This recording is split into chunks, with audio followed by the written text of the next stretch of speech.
Educação espiritual é uma das temáticas que eu mais aprecio. Eu acredito que a educação espiritual ela acontece independente da religião. Eu particularmente vejo que isso tem a ver com o tanto que o espírito consegue absorver de informação. Existem crianças que já em tenra idade conseguem, às vezes, serem mais pacientes, mais tranquilas que os seus pais. Quando os pais, pela experiência já de vida terrena, né, por terem mais idade, obviamente, que seus filhos, poderiam já ter um pouco mais de calma, um pouco mais de paz no coração, e às vezes essas pessoas não têm. Aquele que tem uma educação espiritual, ele não é necessariamente uma pessoa que vem para doutrinar. Uma pessoa de educação espiritual, ela não precisa necessariamente estar ligada a algum tipo de religião. Ela não precisa ser padre, pastor, médium, rabino, não importa, entende? A educação espiritual, na verdade, você aplica na sua vida. E para mim, ela tem a ver de maneira direta com a evolução do espírito. Afinal de contas, eu particularmente compreendo que uma pessoa que consegue ter um pouco mais de paciência, um pouco mais de calma nos momentos de maior tensão de suas vidas, são espíritos com um pouco mais de bagagem, sim, mas mais do que bagagem, eles têm a compreensão de que não adianta se desesperar naquele momento. Aquele espírito, ele sabe que ele não precisa se desesperar. Ele entende que são fases e que aquilo vai passar e que nunca nada é nunca.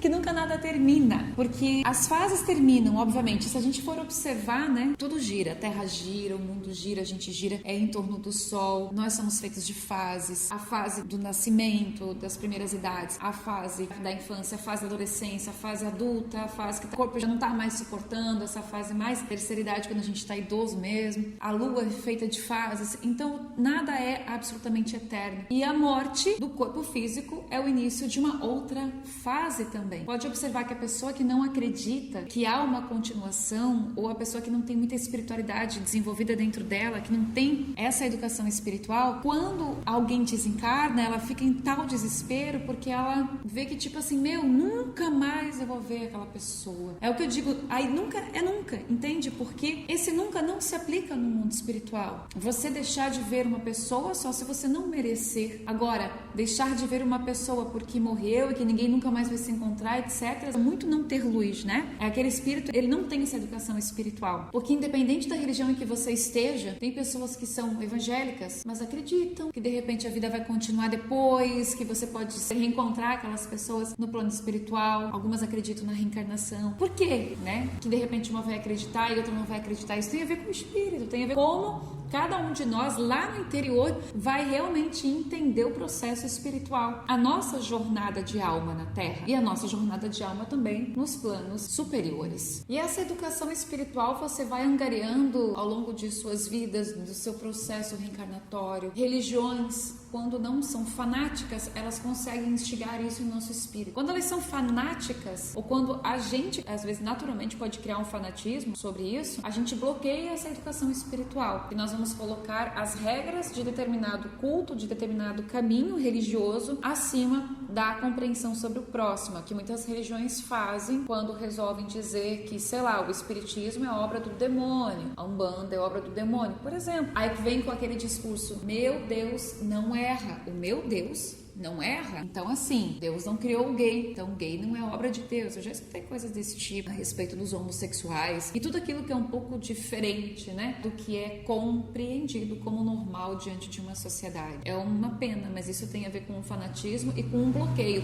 Na verdade, as pessoas que tendem a pensar dessa maneira, desprezando um irmão, independente da orientação sexual, independente da religião, independente da maneira de ser, elas são pessoas com um espírito aquém de um desenvolvimento de evolução, na verdade. Como antigamente, quando os pais, as mães, geravam filhos com algum tipo de defeito, se a criança de repente tivesse nascido com algum defeito físico, elas eram jogadas em penhascos, porque elas não aceitavam, sendo diferentes daquilo compreendido como normal, e entendiam aquilo como uma desgraça, quando na verdade o ato de desprezar, de matar um filho era na verdade a desgraça em si. Então com o tempo a gente vai evoluindo e também com o tempo a gente vai fazendo mais reflexões, aprofundando essas reflexões e observando que certas brigas, que certos dogmas, que certas regras não valem a pena, não valem a tua pena, não valem a tua energia, não valem o teu cansaço, não valem, porque ninguém pode muito provar nada para ninguém.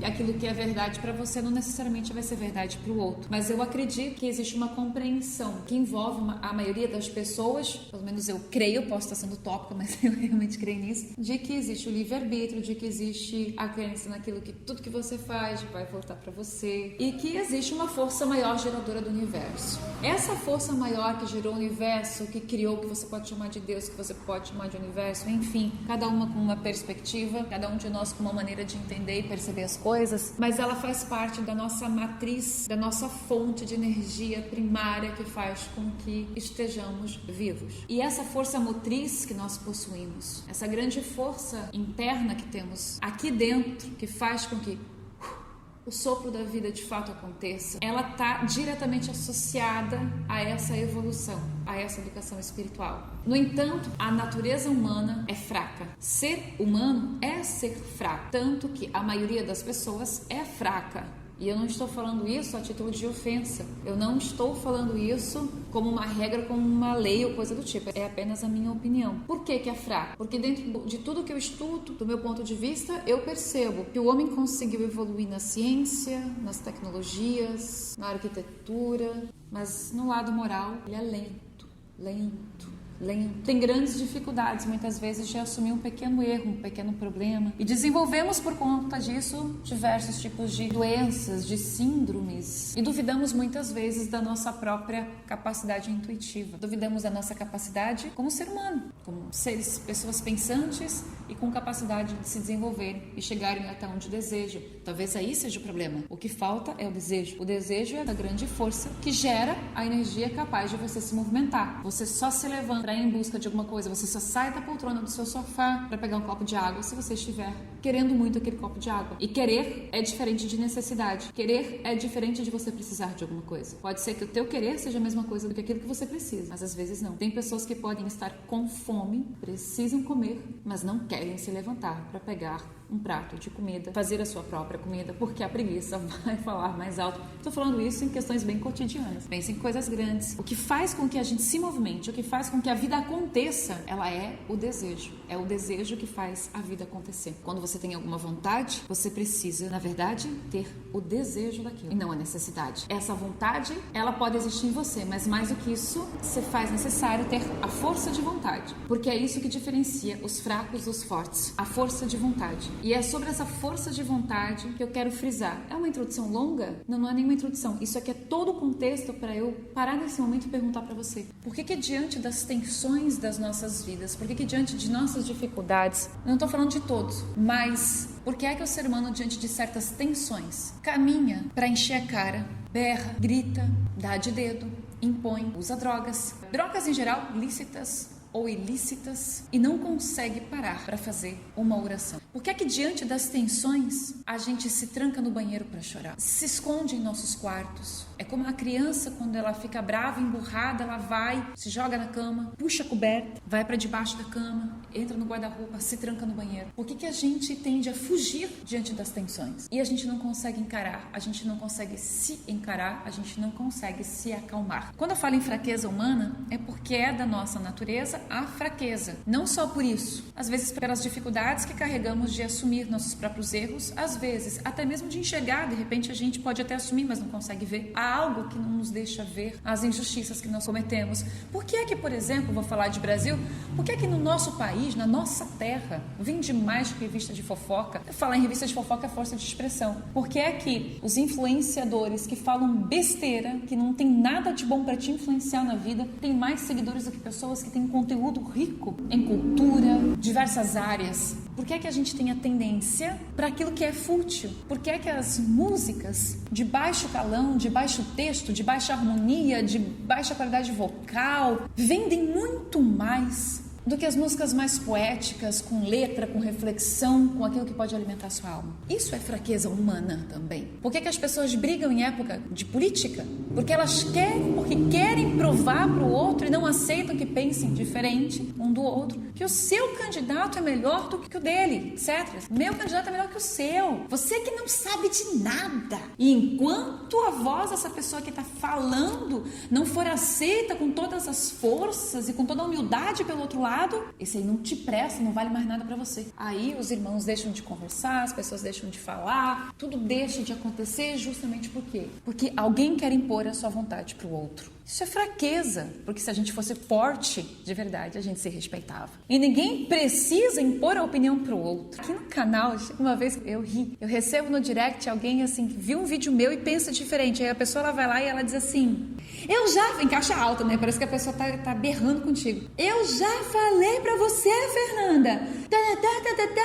Não existe. Tipo, reencarnação não existe, não era esse o papo, mas isso é fraqueza, a pessoa tá precisando se impor a opinião dela e não tá respeitando a minha. É só ela não assistiu o meu vídeo, né? Não é mais simples. Mas não, ela se incomoda com aquilo e ela quer assistir. Então, por que é e de onde vem essa fraqueza? Essa fraqueza justamente é de uma distância, presta bem atenção nisso, que isso pode resolver 100% dos problemas da sua vida. Ela vem de uma distância do nosso espírito ao Criador, da maneira que você quiser chamá-lo. Para mim é Pai, para mim é Deus. Eu sou muito cristã nesse momento, mas entendo todas as tendências, né, de pensamentos, as filosofias, todas são bem-vindas. A gente tem uma distância porque a gente não conhece bem o nosso Pai. A gente não se conhece o suficiente. Por isso que muitas vezes a gente não confia no nosso próprio taco. Daí vem a insegurança. Da insegurança vem a ansiedade, as tristezas, vem a fúria. Dependendo do caráter, vem a inveja, vem os ciúmes e vem a maldade. Então toda essa fraqueza, ela está diretamente associada, ela existe porque o nosso espírito, não a nossa matéria, mas o nosso espírito está distante do Criador. E é a oração que nos liga ao Pai. E não estou falando de reza decorada que você aprendeu na catequese, no culto, não sei aonde. Não, não é isso. É aquilo que sai do seu coração. Isso vale ouro no mundo espiritual. É aí que você se aproxima de Deus. É aí que você consegue chegar nele. É aí que você permite que ele chegue em você. É aí que a beleza e a magia da educação espiritual vão acontecer. É assim que Deus se manifesta. Quando você permite, sem se impor, respeitando o outro, o tempo do outro, respeitando a si mesmo, o seu tempo, aprendendo a gostar de você, fazendo reflexões profundas, sim. E aí, naquele momento que você tá assim, nossa, com muita vontade de parar de usar drogas, parar de beber, ou quando você tá com muita raiva ou muita mágoa diante de uma situação que você não gostou, que você passou no seu trabalho, na sua casa, com seu marido, com a sua mãe, com seu pai, com seu filho, antes de invocar a tempestade, respira, converse com seu pai, converse com ele, converse com esse que nos deu a vida. Se ele deu a vida, você acha que ele não vai te dar também a sabedoria de lidar com os problemas que te envolvem neste momento, na sua existência? É claro que vai. Então, antes de você criar tempestades, antes de você cair em tentação, seja para você levantar a voz, para você brigar, para você espernear, mergulhar no uso de drogas, de remédios, de cocaína, de crack, de bebida, ou também de doces exagerados, esse vício desgraçado que o açúcar causa na gente também. Em tudo isso que faz mal, esse exagero, só ora com as tuas palavras, saiba pedir a coisa certa ao nosso Deus. Saiba pedir. Como fazer as orações certas? O que pedir de verdade? Fica para um próximo vídeo. Por enquanto eu me encerro aqui, trazendo essa reflexão para vocês, esperando do fundo do meu coração que seja útil para você esses ensinamentos como um dia já foi e ainda é para mim. Gostou do vídeo? Agora deixa aqui o seu comentário, deixa o seu joinha, inscreva-se no canal se não é inscrito. Eu nem me apresentei lá no início, meu Deus, que mal educada. Estou muito inspirada aqui. Eu sou a Fernanda Roosevelt, bem-vindo ao meu universo de arte, vida e espiritualidade. Aproveita que esse vídeo está encerrando e vai ver os demais vídeos aqui do canal. Se você perdeu alguma coisa, fique atento também às frequentes lives que fazemos por aqui. Tô indo.